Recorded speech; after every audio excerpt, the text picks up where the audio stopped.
শীত হোক বা যে কোনো সময় বিদেশ ভ্রমণের তালিকায় নেপালের নাম কিন্তু একটি উল্লেখযোগ্য নাম। তো বন্ধুরা, আজকে আমি তোমাদেরকে বলবো নেপাল ভ্রমণ করার সময় কোন কোন জিনিস অবশ্যই মাথায় রাখা প্রয়োজন। প্রথমত, বিদেশ বলতেই আমাদের মাথায় সবথেকে প্রথমে যেটা আসে তা হলো পাসপোর্ট এবং ভিসা। এক্ষেত্রে বলে রাখি, নেপালে প্রবেশ করার জন্য আমাদের কিন্তু পাসপোর্ট ভিসার প্রয়োজন নেই। যদি কারোর কাছে পাসপোর্ট থেকেও থাকে খুবই ভালো, ভিসা কিন্তু তাকে অ্যাপ্লাই করতে হবে না, অর্থাৎ ভিসার কোনো ঝামেলা নেই।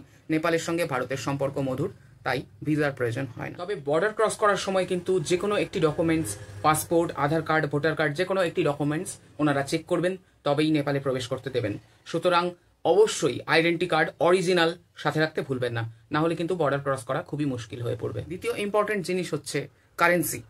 আমাদের ভারতীয় টাকা এবং নেপালি টাকার মধ্যে একটা ডিফারেন্স আছে। আমাদের ভারতীয় কারেন্সিতে 100 টাকা আমরা যদি নেপালি কারেন্সিতে এক্সচেঞ্জ করাতে যাই, সেক্ষেত্রে আমরা পাবো 160 টাকা। 1.6 দিয়ে গুণ হয়ে যাবে, অর্থাৎ 100 টাকার বিনিময়ে নেপালি কারেন্সি 160 টাকা পাবো। 1000 টাকা দিলে একই ব্যাপার, আমরা পাবো 1600 টাকা।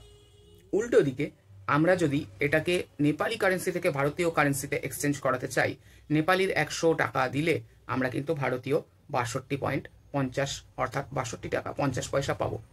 তবে একটা কথা বলে রাখা ভালো, এক্সচেঞ্জ অফিসে কিন্তু কোনো কয়েন চলে না, বা নেপালি মার্কেটেও আমি অনেক ঘুরে দেখেছি কোনো কয়েন কিন্তু সেইভাবে চলে না, সবই অলমোস্ট রাউন্ড ফিগারেই ওদের দাম করা থাকে। সুতরাং যখনই 62 টাকা 50 পয়সা হয়ে যাবে, তোমরা কিন্তু সেই 2 টাকা 50 পয়সা না পাওয়ার চান্সটাই অনেক বেশি, সেক্ষেত্রে 60 টাকা পাবে। সুতরাং এইটা মাথায় রাখতে হবে। আর এর পরের ইম্পর্টেন্ট জিনিস হচ্ছে সিম কার্ড। আমাদের ভারতীয় সিম কার্ড, ভারতীয় নেটওয়ার্ক সিস্টেম, সেটা কিন্তু নেপালে চলে না। নেপালে যদি তোমরা সিম কার্ড ইউজ করতে চাও, সেক্ষেত্রে তোমাদেরকে একটা নতুন নেপালি সিম কার্ড নিতে হবে। সেটা বর্ডারের কাছ থেকেই পাওয়া যায়, বিভিন্ন দোকান থেকে পাওয়া যায়, নিতে পারো, কোনো সমস্যা নেই। কিন্তু আমাদের ভারতীয় সিম কার্ড চলে না। যদি ওখানে তুমি ওয়াইফাই বা ইন্টারনেটের ব্যবস্থা পাও, সেক্ষেত্রে তুমি ওয়াইফাই কানেক্ট করে ভিডিও কল বা হোয়াটসঅ্যাপ কল, মেসেজিং যা যা হয় ইন্টারনেটে তুমি করতে পারবে, কিন্তু কল নর্মাল করতে পারবে না, কারণ সিম বন্ধ হয়ে যাবে। বা তোমার সিমে যদি ইন্টারনেট থাকে সেটাও কিন্তু চালাতে পারবে না, কারণ সিমের নেটওয়ার্কিং সিস্টেম বন্ধ হয়ে যাবে। ওখানে গেলে নতুন সিম তুলতে হবে, এইটা মাথায় রাখতে হবে। তাছাড়া কিভাবে যেতে হবে, কোথা থেকে কিভাবে গাড়ি ভাড়া লাগবে, কোথা থেকে বর্ডার ক্রস করতে হবে ইত্যাদি সমস্ত ইনফরমেশন আমি কিন্তু এই ভিডিওতে দিতে থাকবো, বলতে থাকবো, সাথে দেখাতে থাকবো। সুতরাং ভিডিওটা ফার্স্ট টু লাস্ট দেখো। পুরোপুরি নেপালে কিভাবে যাবে, কোথা থেকে যাবে, কোথায় কোথায় ঘুরবে, কোথায় থাকবে, কোথায় খাবে, সমস্ত ইনফরমেশনটা থাকছে আজকের ভিডিওতে। তো একটু স্কিপ না করে ফার্স্ট থেকে লাস্ট পর্যন্ত দেখতে থাকো। আর হ্যাঁ বন্ধুরা, এখনো পর্যন্ত যারা সাবস্ক্রাইব করনি, তোমাদের চ্যানেল বংযাত্রাকে কিন্তু অবশ্যই সাবস্ক্রাইব করে লাইক কমেন্ট করে পাশে থাকো। চলে এলাম হাওড়া স্টেশন। আমাদের গন্তব্য হচ্ছে এনজেপি বা নিউ জলপাইগুড়ি। ভোরবেলাতে হাওড়া থেকে আমরা বন্দে ভারত এক্সপ্রেস ধরবো। হ্যাঁ, শিয়ালদা থেকেও যে কেউ ট্রেন ধরতে পারো। মেন আমাদের গন্তব্য থাকবে এনজেপি স্টেশন, এনজেপি পর্যন্ত পৌঁছাতে হবে। তো আজকে আমি যাচ্ছি বন্দে ভারতে করে। এই ট্রেনের এসি চেয়ার কারের টিকিট প্রাইস 1565, ইনক্লুডেড ফুড। খাবার বাদ দিলে খাবারের টাকাও বাদ হয়ে যাবে। 561 কিলোমিটার, 7 ঘন্টা 30 মিনিটে জার্নি করবে। তো জার্নি করে আমরা পৌঁছে গেলাম NJP station, new Jalpaiguri station. এখান থেকে বাকি জার্নিটা আমাদের গাড়িতে যেতে হবে, তাই আমরা চলে যাব বাইরে। এই হচ্ছে এনজেপির গাড়ি স্ট্যান্ড। এখান থেকে কিন্তু সমস্ত জায়গায় যাওয়ার গাড়ি পাওয়া যায়। এখান থেকে চাইলে দার্জিলিং, গ্যাংটক, নেপাল সব জায়গাতেই কিন্তু যাওয়া যাবে। চাইলেই এখান থেকে আমরা যেতে পারতাম নেপাল, কিন্তু এখান থেকে সরকারি বাসটা পাওয়া যায় না। আর সরকারি বাস স্ট্যান্ড দেখানোর জন্য এখান থেকে আমরা অটো ধরে চলে এলাম তেনজিং নোরগে বাস স্ট্যান্ড বা শিলিগুড়ি জংশন মোড়। এখান থেকেও কিন্তু গ্যাংটক, দার্জিলিং সব জায়গার গাড়ি পাওয়া যায়। আর এই সামনে দেখা যাচ্ছে বাস স্ট্যান্ড, বাস স্ট্যান্ড থেকেই নীল রঙের বাসটা বেরোচ্ছে। এটাই কিন্তু তেনজিং নোরগে সরকারি বাস স্ট্যান্ড। আমরা স্ট্যান্ডে চলে এসেছি। এখান থেকে শেয়ার গাড়ি, এখান থেকে সোজা নেপাল বর্ডার ক্রস করে আমরা চলে যাব। এই গাড়িটাতে আমরা যাচ্ছি আপাতত। এইটা আমাদের ড্রাইভার দাদা। এখান থেকে 200 টাকা করে চার্জ, 1 ঘন্টার মতন সময় লাগবে। আমরা ক্রস করলাম বর্ডার। আমরা এখন দাঁড়িয়ে আছি কাক্কাজিট্টা, একদম বর্ডার এরিয়া। বর্ডারটা ক্রস করেই দাঁড়িয়ে আছি। এখানে আমরা এখন নেপালের মধ্যে দাঁড়িয়ে আছি, আর ইন্ডিয়ার মধ্যে নেই। কারণ এখানে সমস্ত দোকানগুলো আছে, এখানে হোটেল আছে, এখানে মানি এক্সচেঞ্জের জায়গা আছে। এখানে ভারতীয় টাকাকে চেঞ্জ প্রথমে এই এক্সচেঞ্জ অফিস থেকে 500 টাকা এক্সচেঞ্জ করলাম এবং পেলাম 800 টাকা। এইবার এই হোটেলটাতে ঢুকে কিছু খাবারের দাম দেখে নিই এবং কিছু খাবার এখান থেকে ট্রাই করি। অবশ্যই নেপালি অথেন্টিকেট ফুড ট্রাই করার চেষ্টা করব। ভাত, আলু ভাজা, শাক ভাজা, পাঁপড় ভাজা, এটা কিছু চাটনি আছে, এটাও একটা চাটনি আছে, শসা, দই, একটা চাটনি, উচ্ছে ভাজা, এখানে দিয়েছে একটা সবজির তরকারি আর ডাল। পরিবেশন অসাধারণ, কাঁসার থালাতে কাঁসার বাটিতে করে সব পরিবেশন করা হয়েছে। এই মেনু কার্ডে সব খাবারের দাম আছে, সবই কিন্তু নেপালি কারেন্সিতে। আর আমরা যে থালিটা নিয়েছি সেটা 250 টাকা নেপালি কারেন্সি। আর এই হলো কাক্কারভিট্টা বাস স্ট্যান্ড। এখান থেকে বাসের পাশাপাশি সিএনজি গাড়ি বা প্রাইভেট সমস্ত গাড়ি নিয়ে কিন্তু নেপালের বিভিন্ন জায়গাতে ভ্রমণ করা যায়, ঘুরে দেখা যায়। এই কাক্কারভিট্টা বর্ডার ক্রস করতে হলে শিলিগুড়ি থেকে পানি ট্যাঙ্কির দিক হয়ে বর্ডার ক্রস করে নেপালে ঢুকতে হবে, তবেই এই কাক্কারভিট্টা স্ট্যান্ড পাওয়া যায়। নেপাল থেকে শিলিগুড়ি যাওয়ার সময়ও যদি কাক্কারভিট্টা থেকে যাওয়া হয় তাহলে পানি ট্যাঙ্কির দিক থেকে বর্ডারটা ক্রস করে শিলিগুড়ি ঢোকে। ইন্ডিয়ার থেকে নেপালের টাইম কিন্তু 15 মিনিট এগিয়ে, মানে ইন্ডিয়াতে যখন 1টা বাজবে নেপালে বাজবে 1:15। আর এই বাস স্ট্যান্ডের গায়েই কিন্তু অজস্র দোকান আছে, যেখানে খাবার দাবার থেকে শুরু করে মুদি মশলা, মানি এক্সচেঞ্জ, সিম কার্ড, জামা কাপড়, থাকার হোটেল সমস্তটাই পাওয়া যায়। একের পর এক গলি আছে এবং একের পর এক হোটেল আছে। আজকে আমরা থাকছি এই হোটেলটা, যার নাম রঞ্জি প্লেস। খুব সুন্দর করে সাজানো এই হোটেলটা। এই হোটেলের এক একটা রুমের প্রাইস 2500 টাকা। এখানে একের পর এক অনেক হোটেল আছে। রুমের সাইজ এবং ফ্যাসিলিটির ওপর ডিপেন্ড করে দাম কিন্তু হেরফের হয়, বার্গেনিং করে নিলে কমও হয়। এই রুমটার ফ্যাসিলিটি অনেক ভালো, সেই জন্য প্রাইসটা কিন্তু একটু হাই।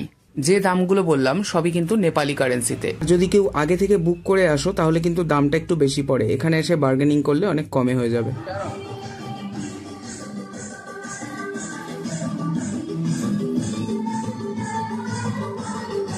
আমি যখন এখানে এসেছি নেপালিদের একটা পরব চলছে, সুন্দর করে রাস্তাঘাট সাজানো এবং নাচ গান হচ্ছে। এর আগে বাস স্ট্যান্ডের আসাম হোটেলের খাবারের দাম দেখিয়েছিলাম। এবার যেই হোটেলে আছি রঞ্জি প্লেস, এখানের একটা থালির এবং খাবারের দাম সাথে মেনু কার্ডটা দেখিয়ে দিচ্ছি তোমাদেরকে। এখানে দিয়েছে ভাত, দই, আচার, শাক ভাজা, এটা আলুর সাথে কিছু আছে বুঝতে পারছি না, বটবটি টাইপের লাগছে। এটা আলু ভাজা, এটা হচ্ছে করলা ভাজা, পাঁপড়, লেবু, শসা, পেঁয়াজ। আর এখানে আছে ডাল, আর এখানে আছে পর্ক মিট, পর্ক ফ্রাই। ড্রিঙ্কসও অ্যাভেলেবেল আছে এই মেনু কার্ডের ড্রিঙ্কসের দাম, এবং এইগুলো হচ্ছে খাবারের দাম। আমি যে থালিটা নিয়েছি পর্ক থালি, 380 নেপালি কারেন্সি। কেউ চাইলে নিজের বাইক বা গাড়ি নিয়েও আসতে পারো, সেক্ষেত্রে বর্ডার থেকে ভানসারের রেট করাতে হবে, যেটা বাইকের জন্য 70 টাকা এবং গাড়ির জন্য 370 টাকা পার ডে হিসেবে চার্জ করবে। এবার বলি নেপালের মাস্ট ভিজিট প্লেস, কোন কোন জায়গাগুলো অবশ্যই ঘুরে দেখতে হবে। তার মধ্যে প্রথম হচ্ছে নেপালের বিগেস্ট ক্যাসিনো, সব থেকে বড় ক্যাসিনো, ক্যাসিনো ভেগাস। এখানে এন্ট্রি ফি কিন্তু 5000 টাকা পার হেড। এখানে ভেতরে ঢুকতে 5000 টাকা লাগে, তবে বাইরে থেকে দেখতে কোনো পয়সা লাগে না। এখানে কিন্তু মাস্ট ভিজিট প্লেস। তাছাড়া স্পা আছে, হোটেল আছে, বার আছে, সমস্ত কিছু আছে এখানে। এরপরেই আছে কাক্কারভিট্টা শহরটা। যদি হোটেলের ছাদ থেকে কাক্কারভিট্টা শহরটাকে দেখা যায়, অপূর্ব দৃশ্য। ওই দূরের দিকে পাহাড়ের রেঞ্জ, সামনে নদী এবং সামনের পুরো অঞ্চল জুড়ে পুরো কাক্কারভিট্টা শহরটাকে দেখা যাচ্ছে, অপূর্ব লাগছে দেখতে। তাছাড়া এখানকার লোকাল মার্কেট ঘুরে দেখা যেতে পারে, যেখানে আছে নেপালি প্রচুর ফল, শাক সবজি, চাটনি, লজেন্স, কটন ক্যান্ডি, আচার, গাছপালা ইত্যাদি।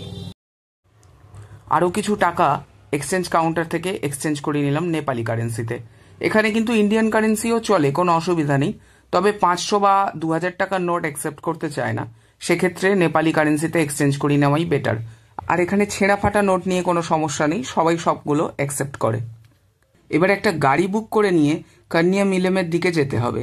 এবং সেখানে যাওয়ার পথে প্রচুর ভিউ পয়েন্ট আছে, সেখান থেকে কিন্তু পাহাড়ি দৃশ্যগুলো সুন্দর উপভোগ করা যাবে।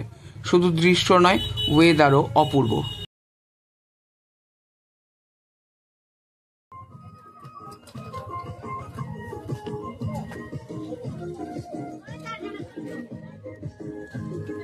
এটা হলো কান্যাম, ইলামের মধ্যে পড়ে। এটা কিন্তু দারুণ একটা প্লেস এবং মাস্ট ভিজিট প্লেস। এখানে ফটোগ্রাফি, ভিডিওগ্রাফি, 360 ভিডিও, তাছাড়া অ্যালবাম বানানো, ফটো ফ্রেম বানানো, ছবি তোলা, সমস্ত কিছু কিন্তু অ্যাভেলেবেল। আর ভিউ ওয়াইজ কিন্তু স্বর্গীয় অনুভূতি, তাই মাস্ট ভিজিট প্লেস। এরপরেই পাশে ইলম নেপালি ফ্ল্যাগ ভিউ পয়েন্ট, এখান থেকেও কিন্তু স্বর্গীয় দৃশ্য দেখা যেতে পারে। এখানেই খুব ভালো একটা রেস্টুরেন্ট আছে যার নাম হচ্ছে কুহিরো। এখান থেকে কিন্তু বিভিন্ন খাবার ট্রাই করা যেতে পারে। বেশ পরিষ্কার পরিচ্ছন্ন, খাবারের টেস্টও খুব ভালো এবং দামও ন্যায্য। ভেজ মিল 250, পর্ক মিল 380, chicken 400, egg thukpa 160, pork thukpa 180। চাইলে 500 নেপালি কারেন্সির বিনিময়ে বিয়ার দিয়েও গলাটা ভিজিয়ে নেওয়া যায়। আর এই হলো মেনু কার্ড।